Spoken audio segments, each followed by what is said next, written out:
오늘도 말씀을 통해 주시는 은혜와 축복이 여러분 가운데 가득하시기를 주님의 이름으로 축원합니다. 요즘 많은 가정들이 반려견 또는 반려묘를 집에서 키우게 되는데 비용이 솔찬히 들어갑니다. 그럼에도 즐겁게 그 일을 하게 되는데, 왜냐하면 그로 인하여 얻는 기쁨이 적지 않기 때문이다 하는 얘기지요. 우리가 그 누구로부터 돌봄을 받고 사랑을 받을 때 경험하게 되는 기쁨도 있지만, 반대로 내가 그 무엇을 돌보고 섬길 때 거기서 얻는 기쁨 역시 작지 않기 때문이다 라고 하는 얘기입니다. 또한 반려견이나 반려묘의 경우에 있어서는 상호 교감이 마치 물이 흐르듯 자연스럽게 이루어지기 때문이 아닌가 하는데, 내가 베푼 만큼 온다는 거죠. 그러나 여러분, 사람의 경우에는 예측 불가해요. 종잡을 수가 없어요. 선의를 베풀면 그게 선으로 오느냐? 아니, 정반대의 경우로 오기도 하고요. 특히 자녀들의 경우에 있어서는 머리가 커가면 커갈수록 어떻게 되죠? 부모의 관심과 사랑을 오히려 간섭으로 여기면서 불편하게 여기고 피하게 되고, 그러다 보니까 섭섭한 마음이 생겨요. 서운한 마음이 생겨요. 심지어 배신감까지도 느끼게 되는데, 반려견이나 반려묘들의 경우에는 그렇지 않다는 거죠. 베푼 만큼 또 그 이상 이제 보응이 오는데, 그래서 어떤 분들은 자식보다 낫다 뭐 이런 얘기까지도 하게 되는 거예요. 우리 집에서 키우는 강아지가 내 자식 새끼보다 나아, 이런 말들을 하곤 하는데, 그게 정말 그 틀린 말은 아닌 것처럼 여겨진다라고 하는 말씀입니다. 근데 여러분, 까마귀 같은 경우에는 감동 그 자체다라고 할 수 있는데, 왜냐하면 새끼가 장성하게 되면 어미가 노쇠하지 않습니까? 그래서 어미가 모기 활동을 제대로 할 수 없으면 그 장성한 새끼가 어미를 먹여 살린다는 거예요. 얼마나 적극적으로 봉양을 하는지 반포지호라고 하는 고사성어가 거기에서 비롯되었음을 보게 되는데, 미물에 불과함에도 어떤 면에서는 사람보다도 낫다 싶은 그런 모습이 아닌가 하는 얘기인 겁니다. 그런 의미에서 가장 불쌍한 것은 그런 그 짐승만도 못한 존재, 까마귀만도 못하고 반려견만도 못한 그런 우리의 모습이 아닐까 생각하는데, 왜냐하면 특히 부모를 공경하는 효의 문제에 있어서는 그것이 너무나 마땅한 일이기 때문이다 하는 거죠. 여러분, 어떻게 우리가 이만큼 성장하고 또 지금의 모습을 갖게 된 것입니까? 어떻게 겨울의 추위와 여름의 무더위와 그리고 수시로 찾아오는 배고픔, 그런 것들을 이겨내고 부족함 없이 살게 되었는가 하는데, 전적으로 부모님의 돌봄과 헌신이 있었던 거죠. 그냥 된 게 아니란 말이에요. 그럼에도 불구하고 그런 은혜를 모른다? 그건 참으로 안타까운 일이다 아니할 수가 없는 거예요.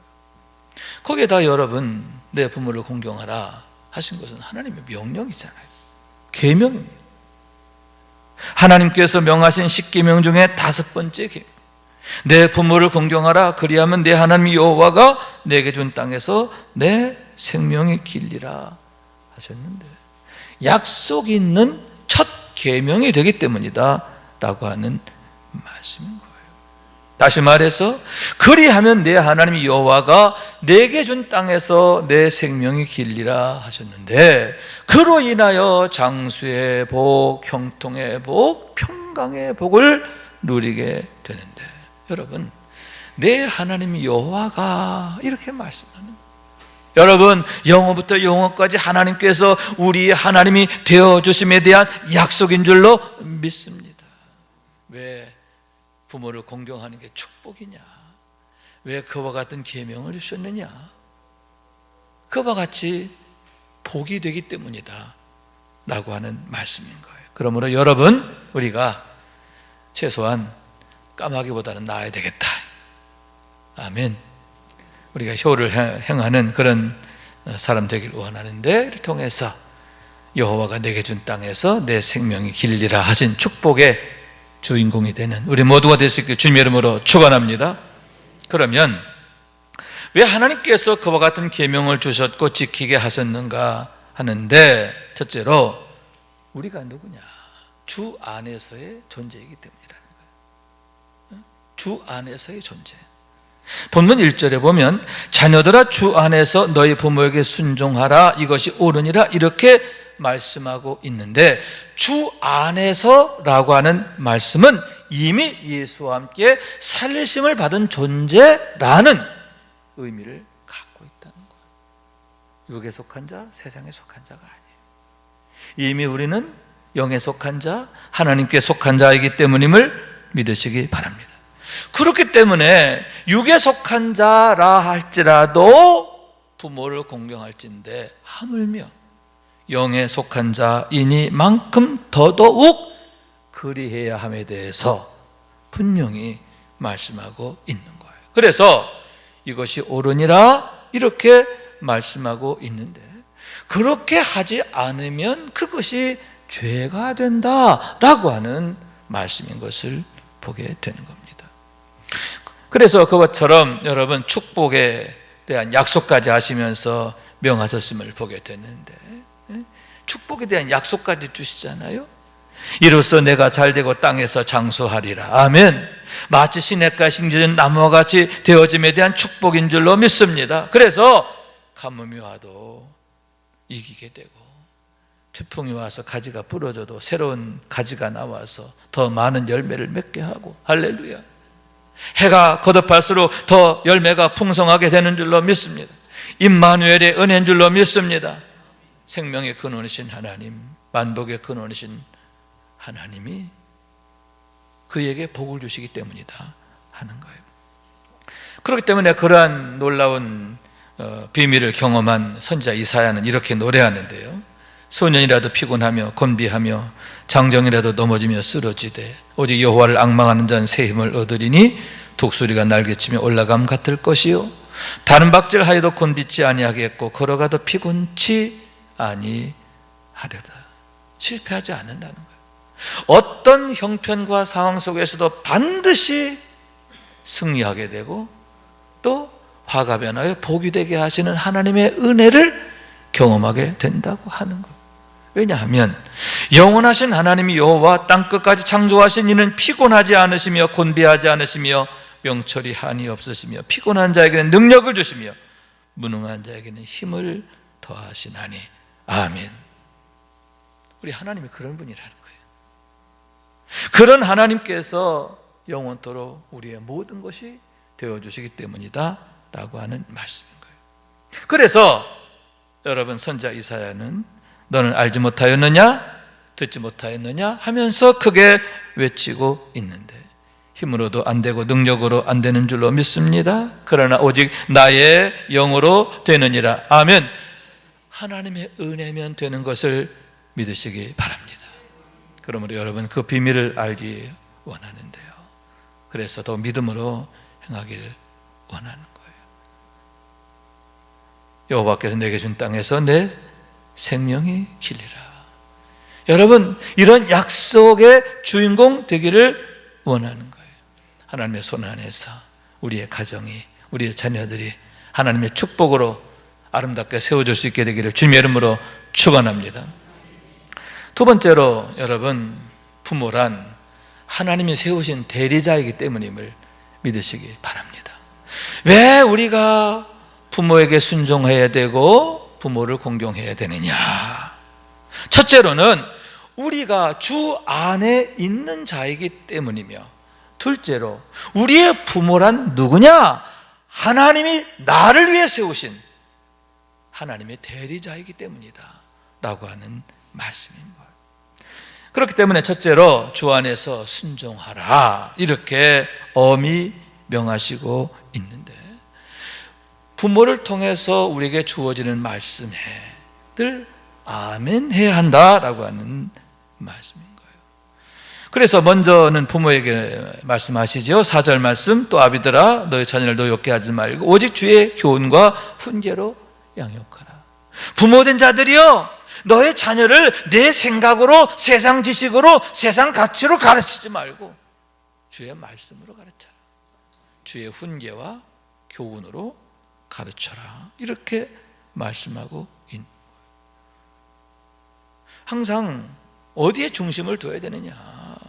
하나님의 뜻과 목적이 무엇인지를 알고 따르게 하는데 중심을 둬야 한다.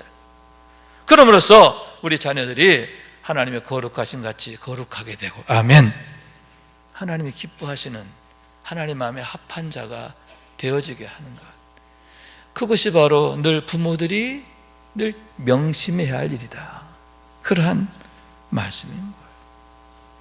또한 여러분, 그것만이 오직 그들에게 축복이 되기 때문인데, 아멘. 어떻게 하면 그들이 복을 받게 되느냐? 여러분, 우리 자녀들이 하나님의 복을 받는 것, 하나님의 뜻이에요. 하나님의 목적이에요. 그렇기 때문에 자녀들이 복 받는 삶이 되도록 해야 하는데, 이를 위해서 어떻게 하라? 주의 교훈과 훈계로 양육하라. 그런 말씀이죠. 신명기 28장 1절 이하의 말씀인데, 내가 내 하나님 여호와의 말씀을 삼가 듣고 내가 오늘 내게 명하는 모든 명령을 지켜 행하면 내 하나님 여호와께서 너를 세계 모든 민족 위에 뛰어나게 하실 것이라. 내가 내 하나님 여호와의 말씀을 청종하면 이 모든 복이 내게 임하며 내게 이르리니 성읍에서도 복을 받고 들에서도 복을 받을 것이며 내 몸의 자녀와 내 토지의 소산과 내 짐승의 새끼와 소와 양의 새끼가 복을 받을 것이며 내 광주리와 내 떡반죽 그릇이 복을 받을 것이며 내가 들어와도 복을 받고 나가도 복을 받을 것이니라. 아멘. 복을 받을 것이며 복을 받을 것이며, 아멘. 왜 우리 자녀들에게 부지런히 하나님의 말씀을 가르쳐야 하느냐? 왜 세상의 생각이 아니라 내 방법이 아니라 하나님의 뜻과 목적을 가르쳐야 하느냐? 그 이유가 바로 거기에 있음을 보게 되는 겁니다. 아울러서 여러분, 자녀된 자는 어떻게 해야 돼요? 아멘이 되어야 한다, 그런 얘기죠. 부모의 그와 같은 가르침에 대해서 늘 전심으로 순종해야 하는데, 여기서 순종한다는 말의 의미는 헬라어로 휘파크에테, 아주 유념해서 듣는다, 귀를 기울인다, 그런 뜻이에요. 하나님께서 너희 부모를 통해 내게 주신 모든 말씀을 어떻게 들어라? 귀를 기울여 들어라. 잘 들어라. 할렐루야. 그럴 때 그것이 너에게 축복이 되는데, 여호와의 기업으로 세워지는 축복인 줄로 믿습니다. 우리의 삶의 현장이 하나님의 일하심의 현장이 되는 축복인 줄로 믿습니다.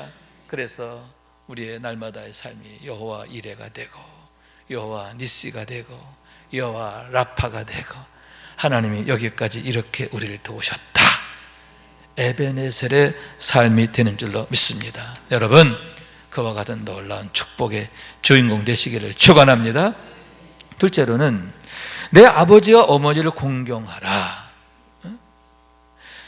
내 부모에게 순종하라 하는 게 첫 번째고, 두 번째는 뭐예요? 내 아버지와 어머니를 공경하라, 이렇게 말씀하고 있어요. 너를 위해서 온갖 사랑의 수고를 다하는 내 부모에게 대하여 감사하고 거기에 보답해야 한다 하는데, 마치 하나님께 하듯이 내 부모에게 하라, 그런 의미가 여기에 담겨져 있는 거죠. 지금보다 한 33년 전 일입니다. 제가 태어난 시골 본가에서 어머님 칠순잔치를 하게 되었는데, 앞마당에다가 큰 차이를 쳐놓고 우리 가족들 또 동네 어르신들 초청해서 잔치를 벌이게 됐습니다. 저는 그때 충주에 있는 시골 교회에서 전도사로 사역을 하고 있을 때였는데, 그러니만큼 선물 하나 준비할 수 있는 그 형편도 되지 않았어요.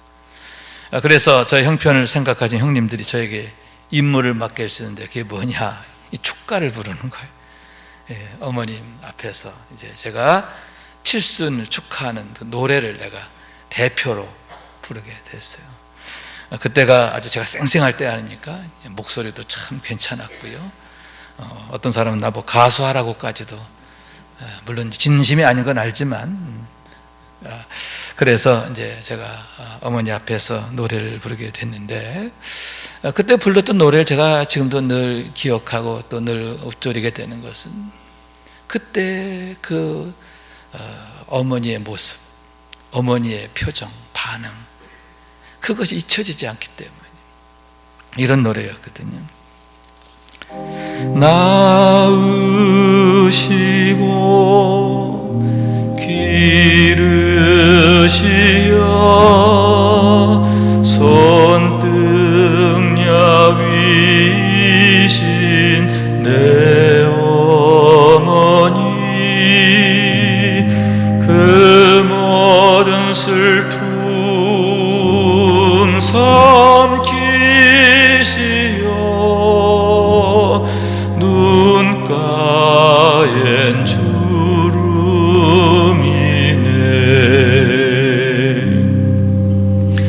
마구 놀던 어린 시절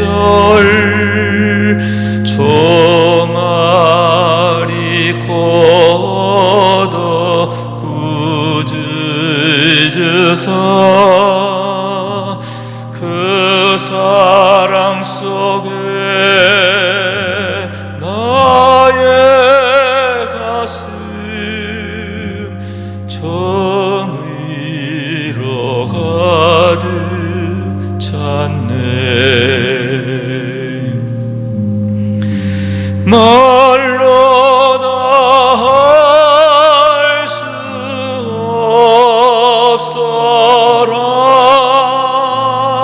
어머니 그 사랑,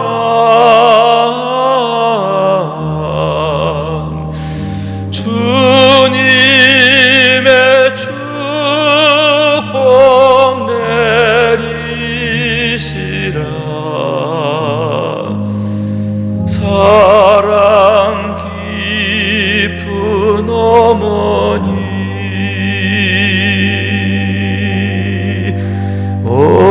어리던 날 부른 꿈도 그 사랑 속에 이고고, 가녀린 발뚝엔 사랑스러운 새 힘이 자라났네.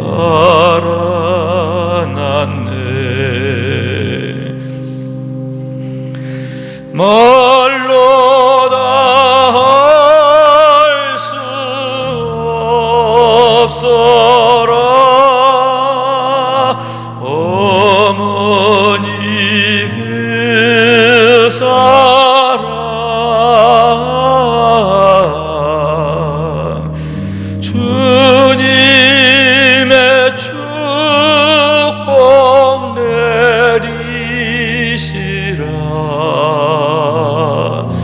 사랑 깊은 어머니,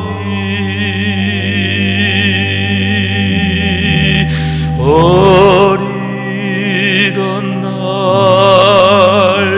부른 꿈도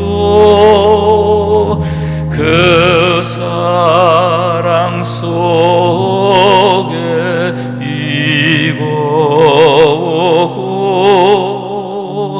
가녀린 발뚝엔 자랑스러운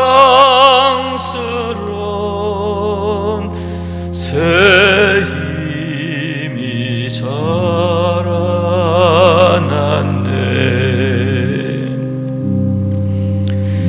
그 깊은 사랑 속에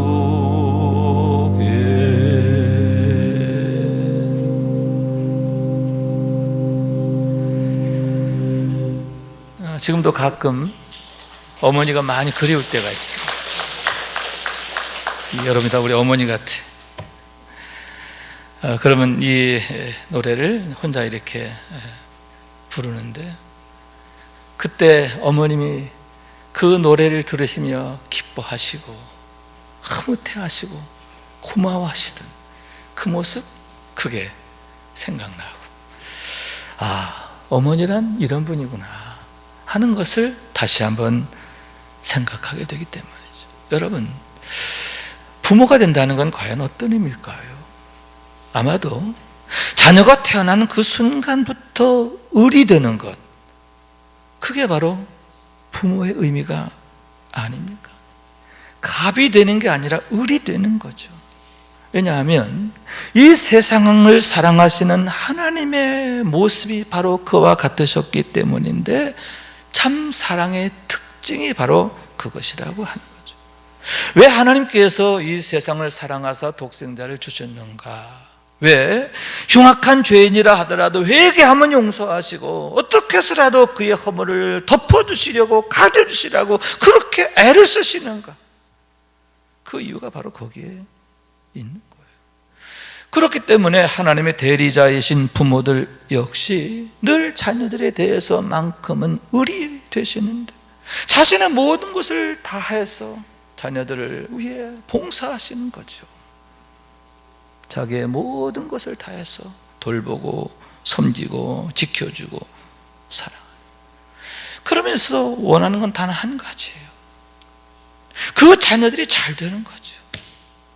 간혹 자녀들이 부모에게 효도 좀 했으면 좋겠다 하는 그런 바람을 갖기도 하지만, 그것조차도 그것이 자녀들에게 좋은 것이니까, 그들을 복되게 하는 것이니까 그렇게 소원하게 되는 것을 보게 되는 거예요. 그렇기 때문에 여러분, 결론의 말씀인데요, 하찮은 미물까지도 이렇게 부모의 은혜에 보답할진대 하물며 주 안에 있는 우리가 어떻게 해야 할까? 여러분, 우리는 육에 속한 자가 아니잖아요. 영에 속한 자잖아요. 그러니만큼 더더욱 부모에게 순종하고 공경해야 되는 게 아닌가? 하나님께서 가장 기뻐하시기 때문이고, 본래 사람을 지으신 목적이 바로 거기에 있기 때문임을 믿으시기 바랍니다. 그런 의미에서 예수님의 12제자 중에 하나인 사도 요한은 우리에게 좋은 예시가 되고 있다라고 할 수 있는데, 전승에 의하면 98세까지 사셨다고 해요. 여러분, 그분의 삶이 얼마나 험악했습니까? 모전 박해가 있었고요, 고초가 있었고요, 노년은 반모섬에 유배되어서 강제 노역까지 하시게 됐어요. 그럼에도 100세 가까이 사셨고 유일하게 편안한 종말을 맞이하게 됐는데, 편안한 임종을 맞으시게 됐는데, 그 이유가 어디 있을까?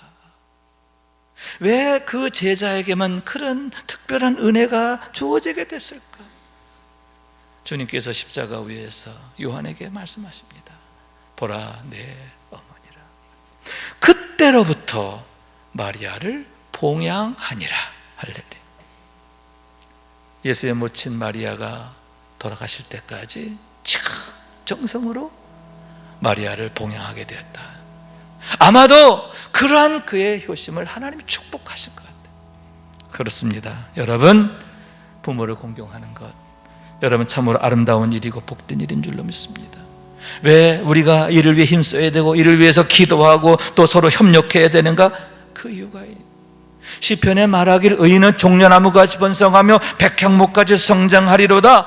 이는 여호와의 집에 심겼으며 우리 하나님의 뜰 안에서 번성하리로다. 아멘. 그와 같은 축복이 하나님으로부터 임하는 거예요. 여러분, 이와 같은 약속 있는 첫 계명의 주인공이 되는 우리 모두가 될 수 있길 주님의 이름으로 축원합니다. 말씀 생각하면서 찬양합니다. 사랑해요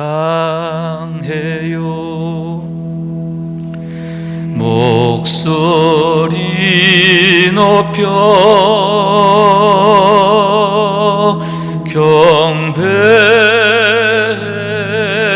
경배요 내 영혼 기뻐 오 나의 왕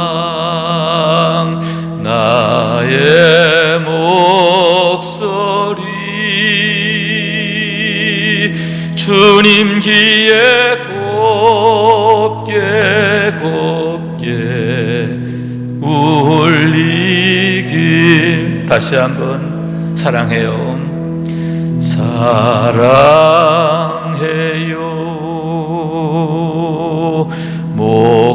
목소리 높여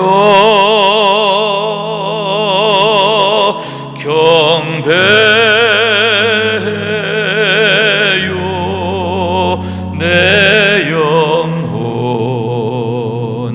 기뻐 오 나의 왕 나의 목소리 주님 귀에 곱게